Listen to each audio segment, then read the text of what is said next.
6:43 is your time, and new numbers show violent crime is dropping in D.C., but prosecutors warn one dangerous type of crime is moving in the opposite direction. Yeah, new numbers released by D.C.'s top prosecutor come about a month after the Justice Department accused former police chief Pamela Smith of manipulating crime data to make the city seem safer. She denies any wrongdoing. Straight Out Live, reporter John Gonzalez in the district breaking down this new data. John, good morning. Adam, good morning. And that crime Adriano spoke about is one we don't hear about very often. Well, new crime data this morning shows a sharp drop in violence pretty much throughout the entire city. U.S. Attorney Janine Pirro says it's a result of stronger federal push and tougher prosecution. She spoke to reporters yesterday here downtown, breaking down the numbers. Take a look. Since mid-August, Pirro says homicides are down 60%, robberies down more than 40%, and carjackings down nearly 70%. Overall violent crime down 32%. She credits last summer's federal surge, including more federal agents, better coordination, and National Guard support. But this is interesting. Pirro also warned of a concerning spike. Strangulations are up 59%. Strangulation became a felony in D.C. in 2023, now carrying up to 5 years in prison. We've established a very aggressive approach to strangulation. Let it be known to the women in this district that if a man puts a hand on your neck or in any way restricts or prevents you from breathing, you are in serious danger and it is time to leave. If you have been the victim of a strangulation, there is an 800% chance that he will kill you. Now, during this press conference, Pirro also addressed the upcoming federal bribery case against Councilmember Trayon White, saying she expects the case to go to trial and believes the evidence against White is strong. Reporting live outside of the Wilson Building, John Gonzalez, 7 News.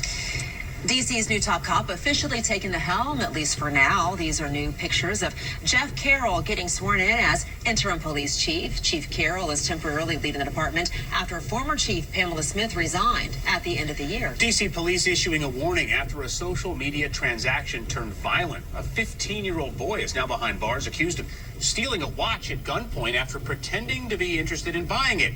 This happened in Southeast Saturday when he and the victim met up for an exchange. Now, MPD has several of what they call safe exchange zones where you can meet up with people for online purchases. We've shared a list of those locations on our homepage. Eileen. Alrighty, well, I am on your side looking ahead to our next weather maker. So let's fast forward to Friday here, and temperatures will get back to around 60 degrees. Notice a lot of dry time for your Friday. Showers mostly around the evening commute and later for your Friday night plans. But again, it's not anything heavy. It's Saturday that I think most of the rain will fall, about a half to 3/4 of an inch of rain possible. In fact, some guidance may be up to an inch, but temperatures warming. I think we need the rain, to be honest. Temperature Saturday will be during the nighttime hours, and then the cold front will drop temps into the 40s by Sunday morning. I drew it on that bridge. And then kind of blustery and cold. Kind of forgot about it. But it's in Southeast. Southeast. Nice is it this morning to see some blue sky? We are going to see more sunshine than we have the past few days. Pretty dark out. The sunglasses and, of course, your first alert weather app. Well, on Cold camera now, doesn't look dark, but alert later this afternoon. All right, bring on the sunshine. Thank you, Eileen. Let's take a look at the roads right now. We have the I-270 Spur southbound there in Bethesda. You're down to about 33 miles per hour this morning. Baltimore-Washington Parkway, there is a crash. I'm not far from there. Northbound at Maryland 450, so expect delays if that's part of your route this morning. Virginia 7 eastbound, there are multiple vehicles involved in a crash there in Reston, but they have moved out of the lanes at Bishopgate Drive, so hopefully that's alleviating any delays in that area. Well, now to new video from the deadly UPS plane crash in Louisville, Kentucky. Police there have released this body camera video from that November crash. In the video here, you can see officers finding charred debris and flames from the crash plane still burning. 15 people were killed in that crash. A preliminary report from the NTSB says the left engine detached during takeoff. New video now of some scary moments after a plane from Peru blew out its tires while in Atlanta. No one on board was hurt. Passengers used temporary stairs to evacuate the plane. This morning, the FAA is investigating.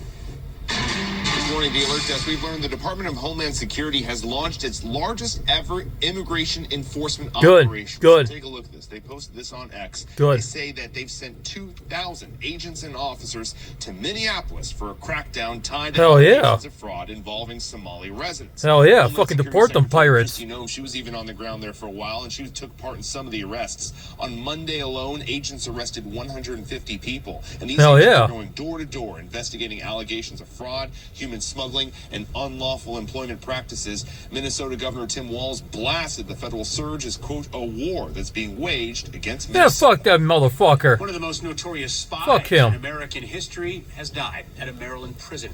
Former CIA agent Aldrich Ames was paid $2.5 million by the Soviet Union for U.S. secrets.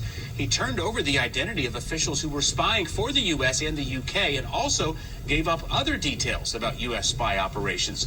Officials said his disclosures led to the deaths of Western agents working in the USSR. He was sentenced to life in prison after pleading guilty to espionage charges. Aldrich Ames was 84 years old.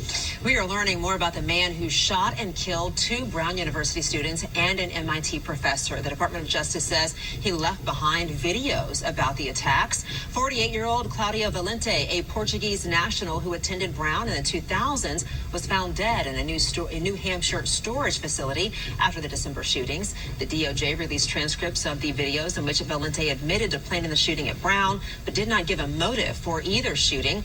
In the videos, Valente also said he had no regrets and nothing to apologize for. Attention shoppers, Wegmans is rolling out new facial recognition software. Boycott them, everybody. Boycott them. Fuck them. The technology will Fuck them. help to identify people who pose a risk to customers, employees, or operations. For now, facial recognition cameras have been set up in a small number of stores only in New York City. Still to come this morning here on 7 News, flu fears as cases surge. 7